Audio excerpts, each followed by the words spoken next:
Entonces, la temática de esta noche se titula Sanidad y libertad de las adicciones. Como les decía al empezar, tal vez si no consumimos una sustancia psicoactiva, pensamos que no tenemos adicciones. Pero si yo les preguntara, ¿alguno de ustedes tiene problema con la comida? ¿Come en demasía o come muy rápido? ¿Sí? O no pueden vivir sin dulces. O alguno de ustedes pasa mucho tiempo en la televisión, en el celular, o hablamos en exceso, ¿cierto? O en lugar de hablar en exceso, entonces nos escondemos, no queremos hablar así con mucha gente, como que nos encerramos, nos aislamos, ¿cierto? O tenemos problemas de pereza, de dejadez. Todo eso son comportamientos que tienen que ver con adicciones, la pornografía, ¿cierto? La masturbación, el internet en exceso, el trabajar en exceso también, 60, 80 horas por semana, también puede tratarse de una adicción. Así que creo que muchos de nosotros, o tal vez todos, podemos encajar en algún tipo de conducta de estas. Entonces, vamos a mirar qué es una adicción. Y con la definición nos vamos a dar cuenta si nosotros tenemos este problema.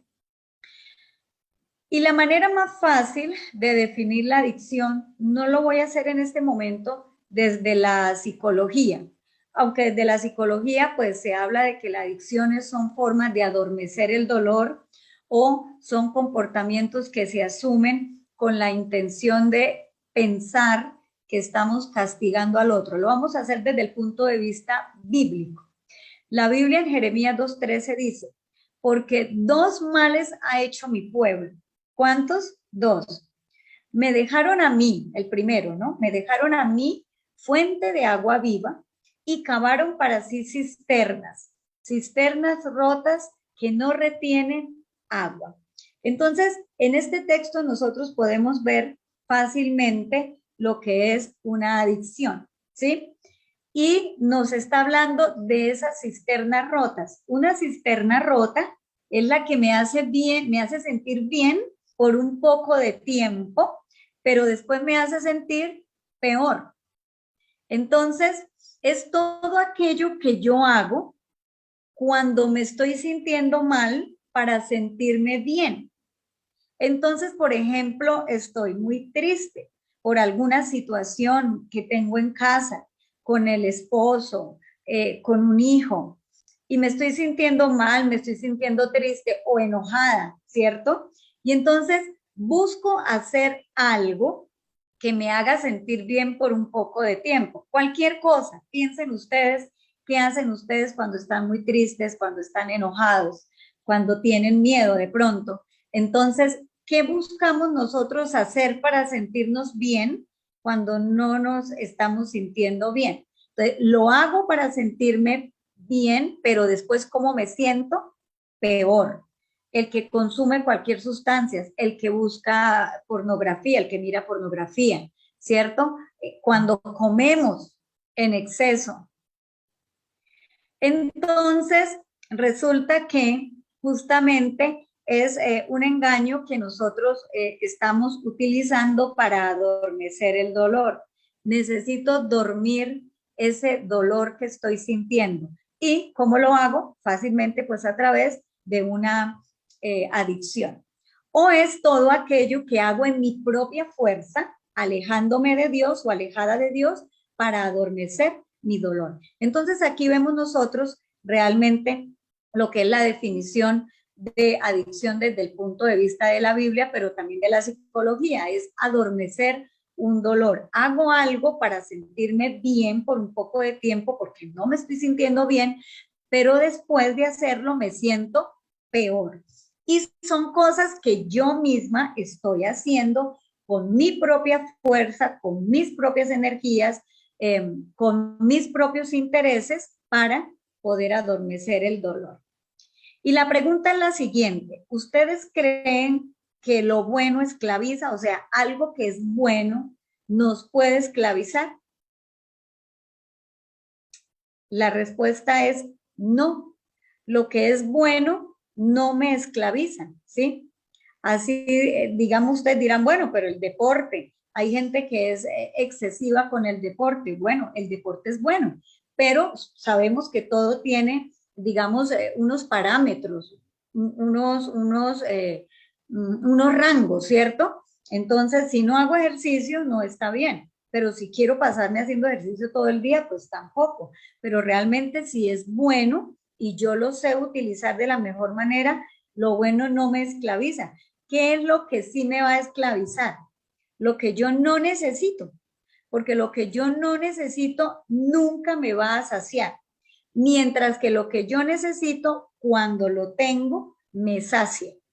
¿Sí? Entonces es importante tener en cuenta eso, lo bueno no esclaviza, pero lo que yo no necesito, si no me va a saciar. Por ejemplo, nuestro cuerpo necesita alcohol, el alcohol que se consume a través de, llámese la sustancia alcohólica que sea, cerveza, whisky, vodka, todas aquellas cosas, ¿necesita nuestro cuerpo ese tipo de alcohol? No lo necesita. Entonces, como no lo necesita, yo empiezo a tomar, a tomar, a tomar y no me voy a saciar. Pero si hay algo que yo necesito, cuando lo tengo me sacia. Por ejemplo, el agua, ¿sí? Nuestro cuerpo necesita agua, sí necesita agua pura. Y cuando yo la tengo, la consumo, me sacia. Ya sabemos, 2 litros de agua más o menos al día. Con eso me sacia, si mi actividad es normal. Ya si tengo que hacer mucha actividad física, pues voy a necesitar más de los 2 litros. Pero cuando yo tomo el agua me sacia. 1 vaso, 2 vasos y ya, quedo saciada. Entonces, esto es lo importante que nosotros sepamos. Lo bueno no nos va a esclavizar. Lo que nos esclaviza es lo que nosotros no necesitamos. En Juan 10:10 es un texto bastante interesante, yo creo que muchos de ustedes lo han leído. Dice que el ladrón no viene más que a robar, matar y destruir. Y si yo les preguntara quién es ese ladrón, sin duda alguna, ustedes responderán quién es, ¿cierto? ¿Quién es ese ladrón que viene a nuestras vidas más que a robar, matar y destruir? Ese ladrón es el enemigo de las almas. No sé si ustedes crean, la mayoría, si creen en Dios, sé que creemos también en un enemigo que existe. Entonces, ¿cuál es el plan de ese enemigo, de Satanás? El plan de él siempre ha sido que nosotros seamos heridos, siempre ha sido su plan desde el principio. ¿De qué manera podemos ser heridos? A través del abuso físico, a través del abuso emocional, del abuso sexual, o cuando se muere un ser querido, una pérdida, ¿cierto? También es una herida que nosotros experimentamos. Así que creo que todos hemos sido heridos en la vida de una u otra manera, ¿cierto? ¿Y por qué el plan de él es que nosotros seamos heridos? ¿Saben por qué? Porque él es muy, yo no sé, a mí la palabra inteligente para él no me gusta utilizarla. Él es muy astuto. Cuando nosotros somos heridos, de pronto vamos atrás a nuestras infancias, ¿sí? O aún en una relación matrimonial, cuando hemos recibido un golpe, ¿cierto? Entonces, o una palabra, tú no sirves, tú no sabes, que tú no puedes, no te amo, no me interesas. Bueno, en fin, hay muchas maneras, muchas palabras, muchas maneras de ser herido, ¿cierto? Entonces, ¿qué es lo que hace él? En esa herida, ¿sí? Sea la que sea, él lo que hace es empezar a poner mentiras acerca de nosotros para que nos sintamos mal. Y ahorita yo les voy a decir qué clase de mentiras son. Y entonces, cuando yo me siento mal, voy a empezar a manifestar ese malestar en frutos negativos o en pecados. Vamos a mirarlo de pronto más fácilmente a través de este gráfico. Ahí vemos nosotros como unas raíces, ¿cierto? Y aquí vemos el tronco y las ramas de un árbol. Resulta que esos árboles son ustedes y yo. Ahí está Euler, Misael, Katia, Gabriela, Rocío, Sarbia, Catherine, Olinda, Lucila, Mercy, Nelly, César, Ángel, Ruth, Delma, cualquiera de nosotros, Alejandro, todos los que estamos acá, ¿sí? Somos ese árbol. Resulta que ese árbol tiene frutos, ¿sí? Pero no vamos a mirar los frutos desde el punto de vista de lo positivo, sino más bien los frutos, estamos hablando que cuando somos heridos, vienen a nuestra mente unos pensamientos negativos que nos hacen sentir mal y entonces al sentirme mal yo hago cosas, comportamientos, ¿cierto? O frutos negativos, vamos a llamarlos desde este punto de vista frutos negativos para que podamos entenderlo en este gráfico. Entonces ahí estamos nosotros. Hay frutos negativos en nuestra vida. ¿Son realmente esos frutos el problema o realmente el problema está en otro lado? Ya dijimos, el problema está en la raíz, en esos pensamientos negativos. Cuando fuimos heridos o cuando somos heridos, entonces vienen pensamientos como, por ejemplo, estoy sola, estoy solo, no creo que pueda ser sanada, tengo que ocultar quién soy, no puedo ser perdonado o perdonada ni ser aceptada, no soy lo suficientemente buena, soy rechazada, estoy abandonada, no soy digna, no soy buena, nadie me quiere, ¿cierto? Podría ser, no puedo ser amada, soy incapaz, débil, inútil, nunca podré lograr lo que quiera. Bueno, en fin, son muchos los pensamientos negativos. Y entonces, cuando yo pienso de esa manera, tengo alguno de esos pensamientos o varios de esos pensamientos, viene un sentimiento, por ejemplo, el pensamiento de estoy sola, así esté rodeada de 1000 personas, si mi pensamiento me dice estoy sola, porque tal vez en mi infancia viví situaciones heridas en las que esa mentira fue implantada, estoy sola, ese estar solo me genera un sentimiento. ¿Qué sentimiento podría ser? En la mayoría de personas, tristeza. Entonces, el pensamiento está en el subconsciente. El sentimiento sí, de ese sí nos damos cuenta. Entonces, cuando yo me siento triste porque está el pensamiento subconsciente, estoy sola, hago cosas para sentirme mejor. Pero en cada persona es diferente. Unos se van a querer estar rodeados de muchas personas, ¿sí? Otros se aíslan, ¿sí? Otros entonces empiezan a comer y comer, ¿sí? Otros se van a tomar alcohol, otros pueden ir a la pornografía. Mire, cualquier cantidad de comportamientos en cada persona es diferente. Entonces, ¿quién pone esos pensamientos? Ya lo dijimos, el padre de la mentira. Me generan sentimientos, amargura, rencor, rabia, resentimiento, tristeza, miedo, y me van a generar conductas, depresión. Ya sabemos nosotros que la depresión es causada, bueno, el pensamiento es la causa, pero lo que antecede a la depresión es una tristeza enorme. Para la ansiedad es un temor también, ¿cierto? Rencor, adicciones, pornografía, comida, sexo, música, fiestas, masturbación, agresividad, podemos ponerle el nombre que nosotros deseemos. ¿Y cómo ocurre realmente eso en nuestra mente? Mire, hay un escritor, él escribió un libro muy interesante, se llama La mitad escondida o El lado escondido del Evangelio. Y él habla en este libro del ping-pong satánico y es la manera como realmente el enemigo juega con nuestra mente. O sea, esa bolita de ping-pong somos cada uno de nosotros y entonces él juega con nosotros así, ¡pum! nos manda para donde quiere, nos manda para donde quiere y lo hace a través del pensamiento. Entonces, busca que seamos heridos, maltrato físico, maltrato verbal, maltrato, abuso sexual, la muerte de un ser querido. ¿Qué hace cuando somos heridos? Pone su primer juego de mentiras. Por ejemplo, voy a poner aquí solamente tres ejemplos de mentiras. No valgo, estoy solo, sola, nadie me ama.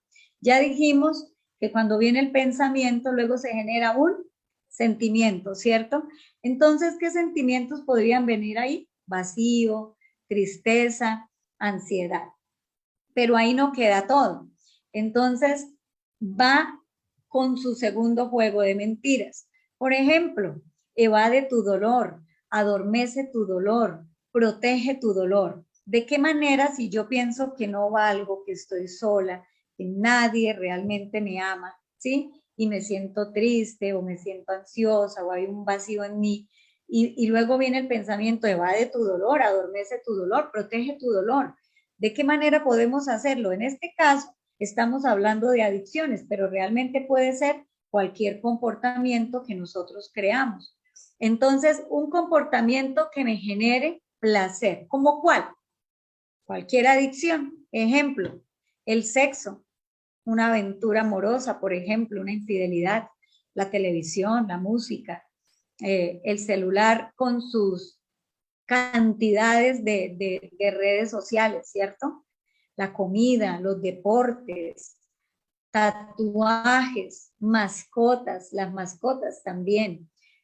Las formas religiosas podrían convertirse también en una adicción, ¿cierto? Si yo lo hago para adormecer mi dolor, cortarse, bueno, cualquier sustancia a la que yo recurra o cualquier situación a la que recurra para sentirme mejor. Ya en ese comportamiento, entonces viene un tercer juego de mentiras. Y estas mentiras ya son más tremendas. Entonces, digamos que ya hemos llegado al punto de un comportamiento, por ejemplo, digamos, una adicción sexual. Entonces ahí vienen las mentiras. Ah, tú no tienes remedio, no hay esperanza, no puedes cambiar. Y cuando yo pienso acerca de mí que no tengo remedio, que no hay esperanza, o sea, viene el sentimiento, ¿cierto? Y justamente, ¿cuál sentimiento? La desesperanza. Cuando la persona ha llegado a esta desesperanza es donde vienen otro tipo de comportamientos. Mire cómo es ese ping-pong, ¿no? Va, viene, va, viene, pero cada vez el pensamiento es más fuerte, ¿cierto? Son pensamientos mucho más negativos y los comportamientos también.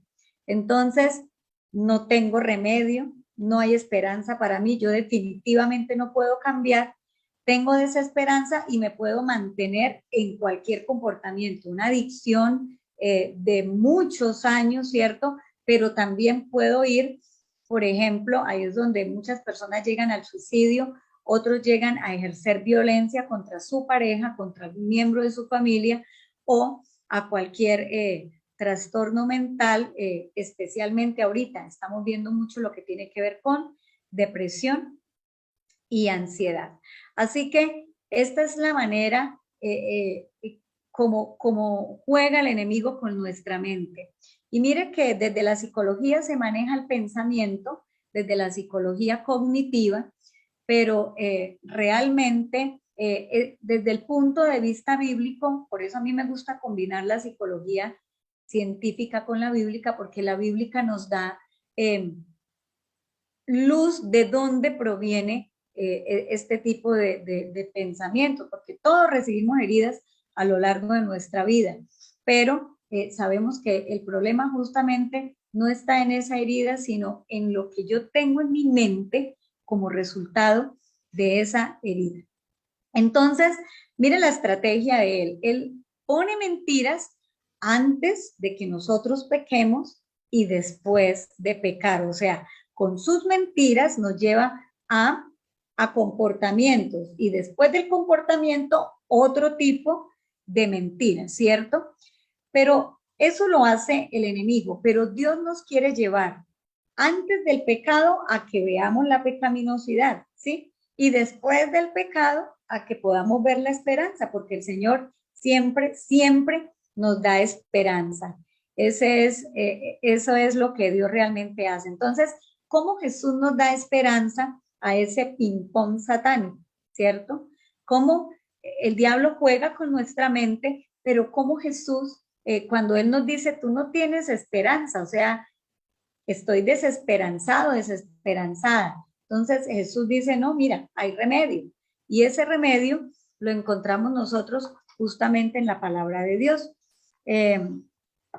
Voy a buscarlo, aunque pues no sé si de pronto alguno de ustedes tuviera ese texto bíblico y quisiera leerlo, Isaías 53, versículo 5. No sé si alguien de pronto tiene Biblia a la mano y lo encuentra primero, podría leerlo. Isaías capítulo 53, versículo 5. Dice, pero Él, está hablando de Cristo, Él fue herido por nuestras rebeliones, molido por nuestros pecados. El castigo que nos trae paz lo cargó Él y por su llaga fuimos nosotros curados. Interesante, ¿cierto?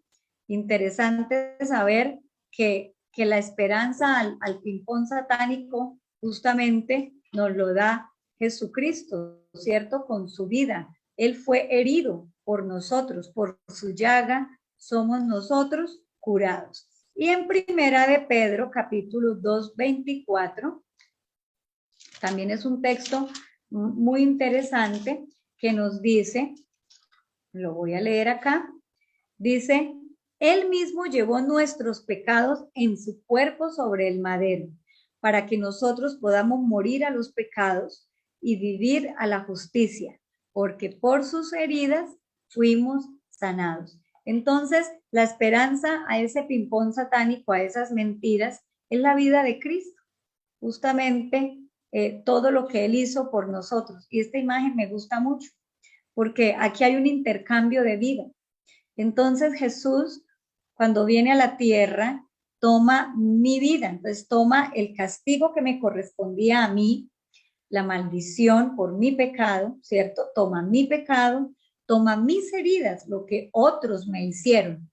Y a cambio de eso, Él me da su paz, su bendición, su justicia y me da la sanidad justamente para esas heridas y las mentiras asociadas a esas heridas.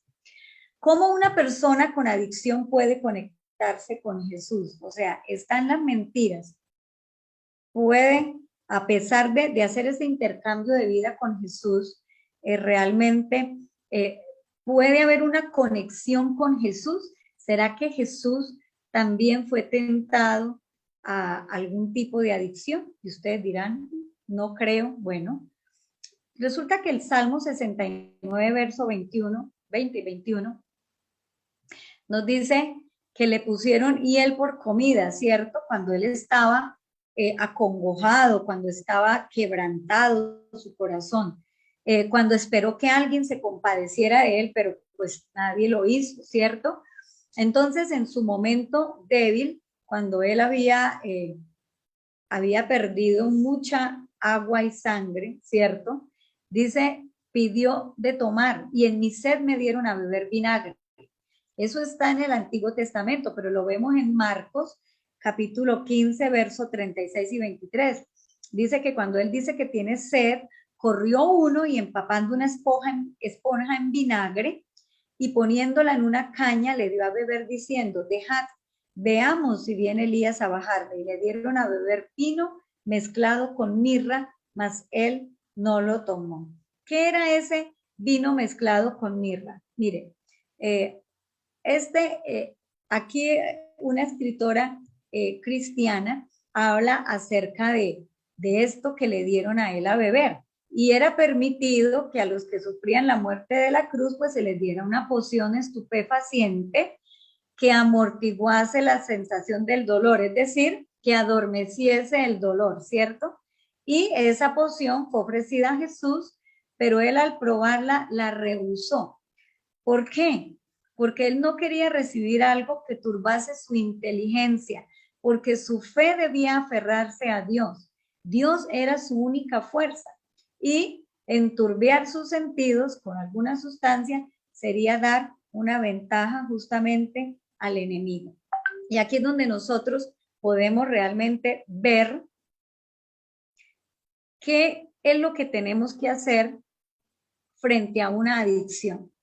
Y frente a una adicción yo tengo que hacer conexión con Jesús, porque la adicción se da porque yo estoy haciendo conexión con alguna persona o con alguna situación de abuso. Entonces, si vamos a nuestra infancia, algún maltrato en la infancia por nuestros padres, entonces yo estoy conectada a este abuso que me hicieron mis padres, mi padre, mi madre, ¿sí? O el abandono, o la soledad en la que tuve que vivir porque ellos vivían trabajando, o bueno, tantas situaciones vividas, un abuso sexual hace que vivamos conectados a esa persona.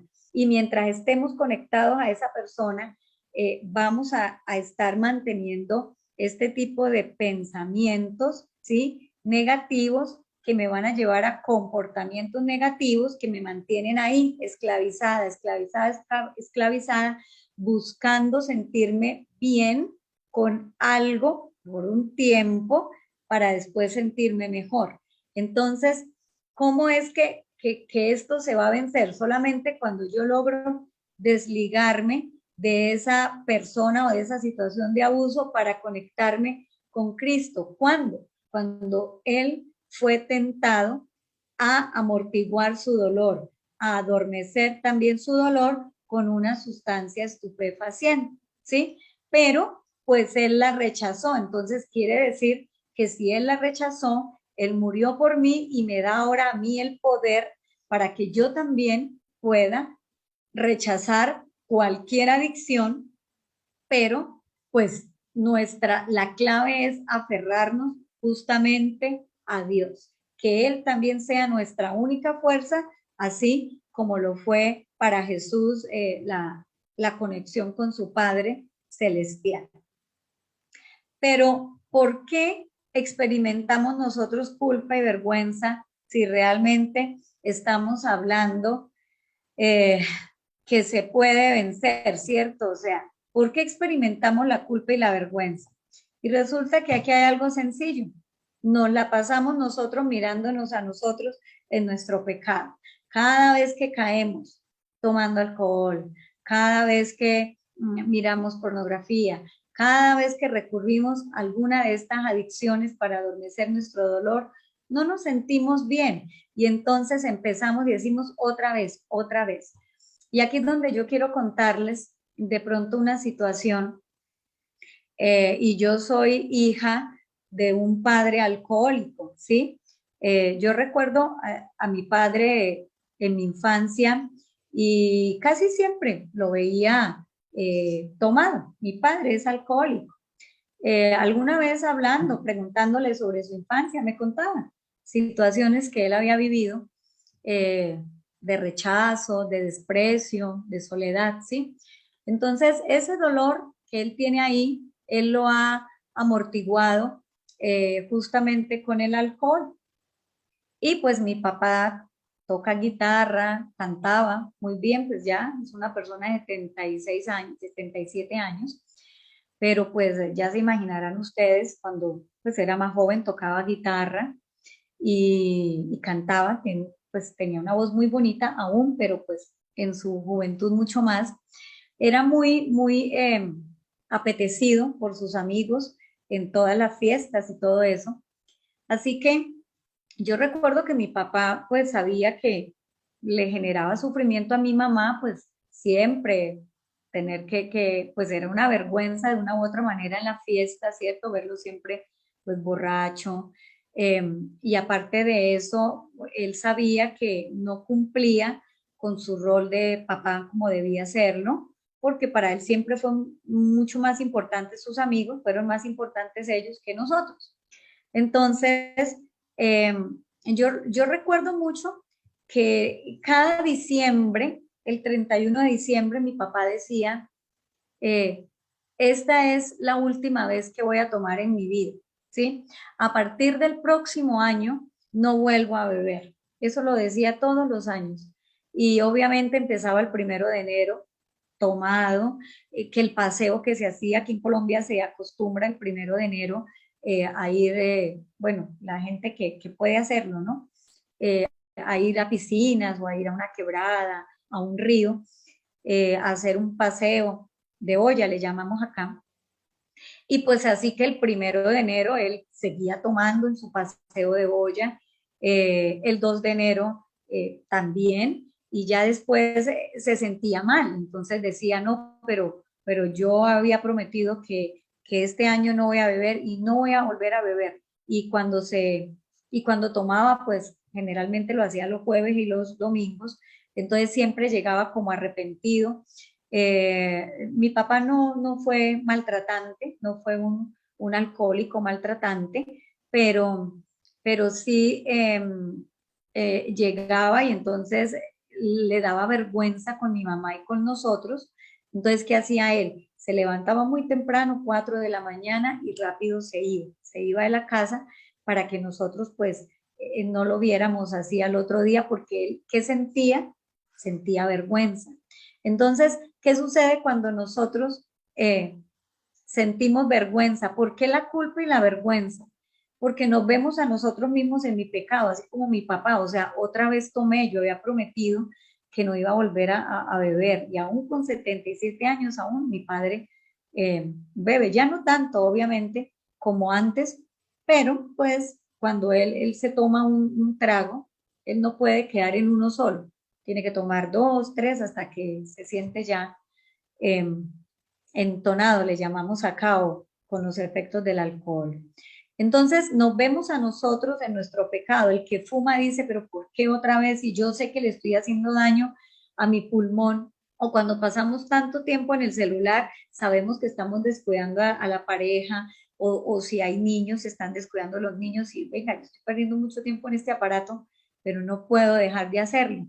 Nos vemos y nos vemos a nosotros mismos en esa situación y no vemos a Jesús. Si vemos a ese Jesús tentado a adormecer su dolor, pero que venció por amor a ustedes y por amor a mí, sin duda alguna, que nos sentiríamos diferentes. Entonces, esta ya es la última diapositiva. Y la última diapositiva dice que Cristo quiere sanar nuestras mentes, ¿sí? Así como el enemigo ha jugado con nuestra mente desde nuestra niñez, desde el mismo vientre, ¿sí? Realmente no es desde la niñez, es desde el mismo vientre. Ha estado jugando con nuestras mentes porque la psicología, pues los estudios así lo han determinado, ¿no? Que el feto dentro del vientre recibe ya varias impresiones, eh, maltratos y todo eso lo percibe el sufrimiento de la madre. Entonces, si desde el mismo vientre, ¿cierto? Cuando nacemos, cada situación que vivimos, hemos sido azotados por ese enemigo, pero Cristo quiere sanar nuestras mentes. Entonces, la pregunta es, ¿le hemos permitido justamente al enemigo, que le hemos permitido dañar nuestra mente? Ahora la pregunta es, ¿le permitiremos a Cristo sanar nuestras mentes? Él está dispuesto a hacerlo. Y el único impedimento para que Él no lo haga somos nosotros con nuestra incredulidad, nosotros con el mismo pensamiento de que yo no voy a salir, o qué más da, un trago a nadie le hace daño, o no estoy haciendo nada malo en mi celular, o bueno, con nuestras justificaciones, nuestros argumentos, ¿cierto? Pero realmente Cristo quiere sanar nuestras mentes y yo sí quiero permitírselo y es lo que más he deseado hacer en todo este tiempo y trabajo para ello. Entonces, ya vemos cómo es que funciona nuestra mente, por qué no podemos dejar ciertas cosas que hemos deseado, dejarlas, pero hay solución y por supuesto que en Cristo hay esperanza para ustedes y hay esperanza para mí.